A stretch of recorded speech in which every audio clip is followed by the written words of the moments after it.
আগে যে একাদশীটাকে কৃষ্ণপক্ষ নয় শুক্লপক্ষে, সেটাকে পাপাঙ্কুশা একাদশী বলা হয়।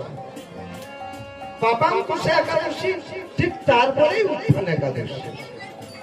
আমাদের হিন্দু শাস্ত্রে প্রচলিত নিয়ম অনুযায়ী আমরা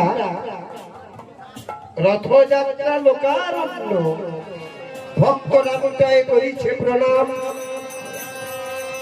রথ বলে আমি দেব, পদ বলে আমি, রথের পুতুল ভাবে আমি দেব, হাসে অন্তর্যামী।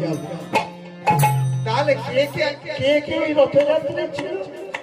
রথ, পদ আর রথের মধ্যে জগন্নাথ দেব বা যার যার ইষ্ট তার কৃষ্ণ, এই তিনজন ছিল। মানুষ হচ্ছে ত্রিগুণাতীত,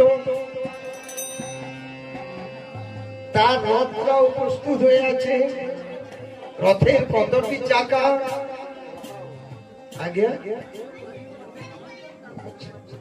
রথের কত চাকা? ওই যে রথটা আষাঢ় মাসে যে রথটা টানা হয়, তারপরে শয়ন একাদশী আসবে, সেটা বলতে হবে। রথের চাকা কটা? 16টা চাকা। কত চাকা? 16 চাকা। দশেন্দ্রিয়, 6টা ঋতু একত্র যোগ করলে কত হবে? 16। তোমার মধ্যে 10টা ইন্দ্রিয় আছে, 6টা ঋতু আছে। 16 চাকার গাড়িটাতে ভিতরে গোবিন্দকে রেখে তুমি যদি রথ আর পথ চলতে চলতে বলো আমি দেবতা, আমি দেখে কথা